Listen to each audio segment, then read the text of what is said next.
नमस्कार दोस्तों, मैं हूं वंदना भारती और आप देख रहे हैं कमोडिटी इनसाइट्स। अभी ईरान और यूएस के वॉर में जो भी अपडेट्स चल रहे हैं, इसका सीधा सीधा इम्पैक्ट जो है ये आम जीवन पे पड़ रहा है, नागरिकों पे पड़ रहा है, काफी कंट्रीज पे पड़ रहा है, अर्थव्यवस्था पे पड़ रहा है, इन्फ्लेशन पे आ रहा है। और कहीं ना कहीं जो डायरेक्टली आपको हिट करता है आपको पोर्टफोलियो पे, वहां देखने को मिल रहा है। हम लोगों ने एक बहुत ही यहाँ पे निगेटिव वीक देखा था, चाहे वो इक्विटी हो या कुछ कमोडिटीज हो, लेकिन यहाँ पे कई कमोडिटीज के प्राइसेस जो है वो हायर साइड गए, जो इन्फ्लेशन में आगे कंट्रीब्यूट कर सकता है बड़ी बुरी तरीके से। और इसमें सबसे पहले तो आपको एनर्जी सेक्टर्स है, फर्टिलाइजर्स हैं, कुछ एग्री कमोडिटीज हैं। पहले तो हम लोगों ने गोल्ड सिल्वर में कुछ हाल आता हुआ देखा, लेकिन अब यहाँ पे गिरावट है।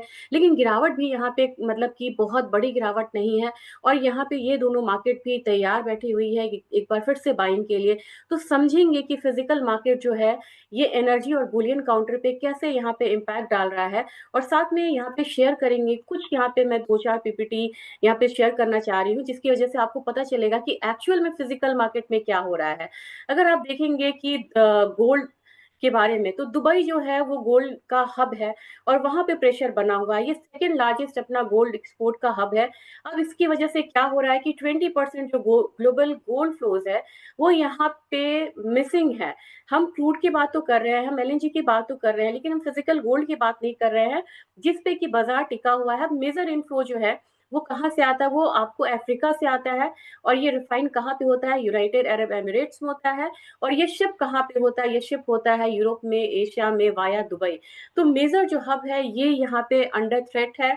और यहाँ पे एक्टिविटीज पूरी तरीके से बंद है, क्योंकि सी रूट और एयर रूट दोनों ही यहाँ पे बंद है। एयर ट्रांसपोर्ट डिसरप्शन आपको चल रहा है। गल्फ रीजन में बहुत सारे जो मतलब फ्लाइट्स हैं वो ग्राउंडेड हैं। प्रेशियस मेटल की बात अगर की जाए, तो मुझे लग रहा है कि एक सिंगल फ्लाइट में 5 टन का गोल्ड जो है वो आता है। अब आप समझिए कि एयर रूट के बंद होने से कितना यहाँ पे इम्पैक्ट आएगा। अगर यहाँ पे फ्लाइट का डिसरप्शन बना रहता है, जो कि अब मतलब कि हट सकता है आने वाले समय में, लेकिन अनसर्टिनिटी बनी हुई है। इससे क्या होगा कि स्लोअर फिजिकल गोल्ड और सिल्वर की मूवमेंट होगी। और यहाँ पे इसकी स्कैरसिटी बढ़ेगी। सप्लाई चेन जो है ये आपको कहाँ से मतलब डिस्टर्ब होगा? अफ्रीका से दुबई नहीं आ पाएगा, दुबई से एशिया यूरोप नहीं जा सकता है। तो ये डिलेज जो है ये यहाँ पे बढ़ता हुआ चला जाएगा। अब यहाँ पे इम्पैक्ट क्या आएगा कि फिजिकल मेटल शॉर्टेजेस क्या यहाँ पे कर सकता है? तो टेम्पररी यहाँ पे आपको सप्लाई टाइटनेस रहेगा, लॉजिस्टिक कॉस्ट यहाँ पे बढ़ेंगे। तो गोल्ड एक ऐसी कमोडिटी है जो बहुत ज्यादा इंडस्ट्रियल यूज नहीं होता है, लेकिन हम सिल्वर में ऐसा नहीं कह सकते। और सिल्वर में एक जो इम्पैक्ट है वो आता हुआ दिख सकता है। अगर एनर्जी सेक्टर की बात करेंगे, तो बहुत जबरदस्त प्राइस मूवमेंट हम लोगों ने आता हुआ देखा। इससे ज्यादा इनफैक्ट ये मूव आ चुकी है टीटीएफ फ्यूचर्स, जो कि यूरोपियन यूनियन का होता है। वहां पे 73% का जंप आया है। ब्रेंट क्रूड इससे ज्यादा बढ़ता हुआ नजर आया है। नेचुरल गैस प्राइसेस का चोक पॉइंट यहाँ पे बन गया हुआ स्ट्रेट ऑफ हॉर्मुज। तो वहां पे 20% का जो शिपमेंट है, ये आपने जाना होगा कई सारे वीडियोज में ये डेटा बताए गए हैं, तो मैं वहां पे नहीं जाना चाहूंगी। तो इसकी वजह से हम लोगों को कार्गोज की मूवमेंट अभी भी यहाँ पे नियर टू जीरो है। अब इन्होंने ट्रम्प ने यहाँ पे बोला कि उन्होंने पॉलिटिकल यहाँ पे इंश्योरेंस भी देंगे। फिर वो नेवल शिप को यहाँ पे जो यूएस नेवी शिप है वो यहाँ पे सपोर्ट करेगी, वो प्रोटेक्शन देगी शिपमेंट्स को। लेकिन इसका भी बहुत ज्यादा इम्पैक्ट नहीं है। इसके बावजूद यहाँ पे हम लोगों ने हिट होता हुआ देखा है टैंकर्स को। तो अभी आपको यहाँ पे सप्लाई चेन जो है वो यहाँ पे डिस्टर्ब ही रहेगा। अगर आप यहाँ पे वॉर की बात करें कि वॉर की क्या हालत है, तो आपको ईरानियन प्रेसिडेंट ने उन्होंने अपोलोजाइज करा है। किसको करा है? अपने नेबरिंग कंट्रीज को करा है। ये काफी इंपॉर्टेंट है। और उन्होंने कहा है कि they will not attack them.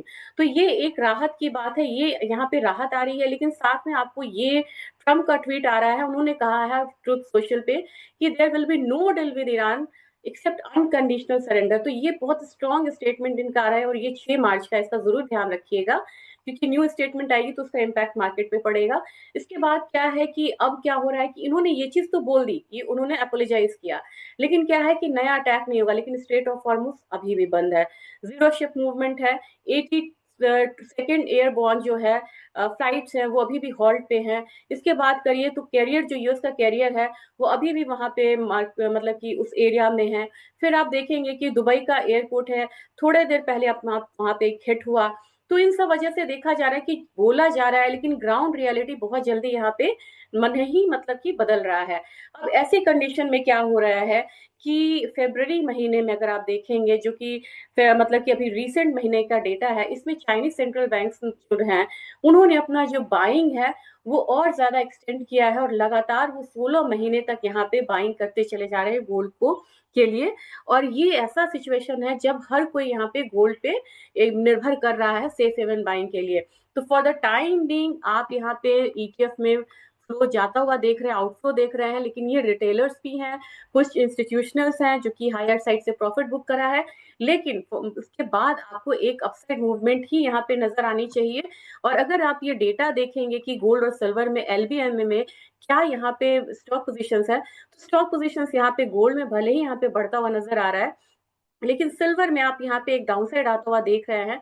तो सिल्वर का डेटा एक तो आप देखेंगे कि 2017, 18, 19, 20 का है, कितना हायर साइड था सिल्वर की प्राइस, मतलब कि इन्वेंट्री में फॉल आया, गोल्ड की इन्वेंट्री में भी फॉल आया। ये 22 के बाद है, 2022 के बाद है, जब यहाँ पे शिफ्ट मतलब कि जो भी मतलब कि फंड्स थे रशिया के, उन्होंने यहाँ पे ब्लॉक किया था, और वहां से गोल्ड की जो मतलब कि सेफ हेवन बाइंग थी सेंट्रल बैंक्स द्वारा भी वो बढ़ी थी। और लगातार हम लोगों ने इन्वेंट्रीज में, वही एक इवेंट है वहां से हम लोगों ने डिक्लाइन आता हुआ देखा था। तो सिल्वर की इन्वेंट्री फिलहाल थोड़ा सा बढ़ी, लेकिन अब यहाँ पे एक डाउन साइड में फिर से जाती हुई दिख रही है। अगर ये तो थोड़ा सा लॉन्ग टर्म का था, अभी का अगर हम लेके सिल्वर की इन्वेंट्री कैसी है, तो ये आपको कॉमिक्स का एक मतलब की है, और ये आपको शेफे दिखा रहा है, ये आपको ब्लू लाइन दिखा रहा है, शंघाई गोल्ड एक्सचेंज दिखा रहा है, और शेफे दिखा रहा है आपको ग्रीन लाइन। लगातार हम लोगों ने ड्रास्टिक फॉल आता हुआ यहाँ पे देखा है सिल्वर के इन्वेंट्रीज में। तो आने वाले समय में आपको प्राइसेस जो है वो थोड़ा सा यहाँ पे हायर साइड में रहेगा। अब सीधा सीधा हम यहाँ पे रुक करेंगे कि प्राइसेस पे क्या इम्पैक्ट आएगा, क्योंकि मोस्टली यहाँ पे हम इसको कोरिलेट करना चाह रहे हैं कि कैसे मतलब यहाँ पे फर्क आएगा और इससे हमारे पोर्टफोलियो में क्या असर होगा। तो सीधा सीधा हम चलते हैं फिर से एक बारी चार्ट्स की तरफ, क्योंकि अब इसको हम क्वांटिफाई करेंगे प्राइस टर्म्स में। गोल्ड ने अभी यहाँ पे एक अच्छे वॉल्यूम के साथ, लेकिन इससे ये स्टेबल मतलब कि मूवमेंट दिखाई है, 51 58 के करीब यहाँ पे ट्रेडिंग हुई है, और मुझे लग रहा है कि अगले हफ्ते 52 50 तक यहाँ पे प्राइसेस जो है हायर साइड जा सकता है। गोल्ड में अगर एमसीएक्स में करें तो देखिए आप 50 डेज मूविंग एवरेज से ये ज्यादा ट्रेड कर रहा है।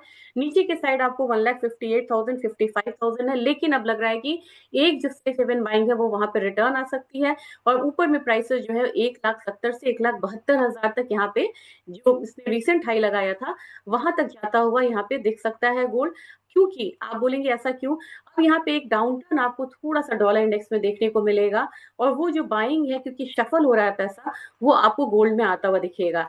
अगर यहाँ पे सिल्वर की बात की जाए, सिल्वर को जो 50 डेज का मूविंग एवरेज है वो है $85, उससे यहाँ पे कॉमिक्स में लग रहा है कि सप्रेस करके रखा गया, उससे ऊपर इसको आने नहीं दिया जा रहा है। लेकिन जिस दिन ये $85 से ऊपर जाएगा, इसका जो नेक्स्ट मूव है वो $95 का बनेगा, नहीं तो नीचे की तरफ $78। सिल्वर बिल्कुल रेंज में है, 78 तोड़े तो $72 तक आ सकता है नीचे, और 85 तोड़े तो ये $95 तक आ सकता है। तो सिल्वर रेंज में है, लेकिन जिस दिन रेंज ब्रेक किया दोनों साइड का, वो एक क्लियर यहाँ पे सिग्नल देगा। पॉसिबिलिटी ज्यादा यहाँ पे हायर साइड की है, बायस हायर साइड का है। अच्छा चलिए अब अपने बाजार में बात करेंगे, तो मुझे लग रहा है कि यहाँ पे जो प्राइसेस हैं ये 3 लाख तक, अगेन यहाँ पे सिल्वर अगर ये इसको ब्रीच करता है 2,72,000 वाला लेवल, तो हम 3 लाख आता हुआ यहाँ पे देख सकते हैं। जबकि ऑयल में बहुत बड़ी मूव बन गई है विद इंक्रीजिंग वॉल्यूम, यहाँ पे ये डाइवर्जेंस है, लेकिन यहाँ पे आप देखेंगे कि काफी ज्यादा इंक्रीजिंग मतलब कि ट्रेंड यहाँ पे दिख रहा है। तो मुझे लग रहा है कि ऑयल में मैंने कल का वीडियो भी दिया था, 100 से लेके $110 तक ऑप्शंस में पोजीशंस बनी हुई हैं। उस हिसाब से अपनी मार्केट ऑलरेडी यहाँ पे 8300 8363 के करीब है, ये आपको आ सकता है 10,000 के करीब भी। लेकिन कोई भी डी एस्केलेट करने वाला न्यूज में बार बार बहुत बड़ा डिस्क्लेमर देती हूँ कि ये जो भी प्राइस राइज है ये 28 फरवरी से है, ध्यान दीजिएगा, 27 फरवरी से लेकर 28 फरवरी से है। ये वॉर रिलेटेड अपसाइड है, जैसे ही यहाँ पे डिस्कलेशन का न्यूज आएगा उतनी ही तेजी से ये नीचे भी आएगा, 6900 तक आ सकता है। तो ध्यान में रखिए कि अपसाइड 10,000, नीचे आपको 6900 का एक लेवल रहेगा। कि नेचुरल गैस एक बहुत स्टेबल मूव बना रही हो, ये मुझे ऑयल से ज्यादा स्टेबल और अच्छी कमोडिटी लग रही है। क्यों?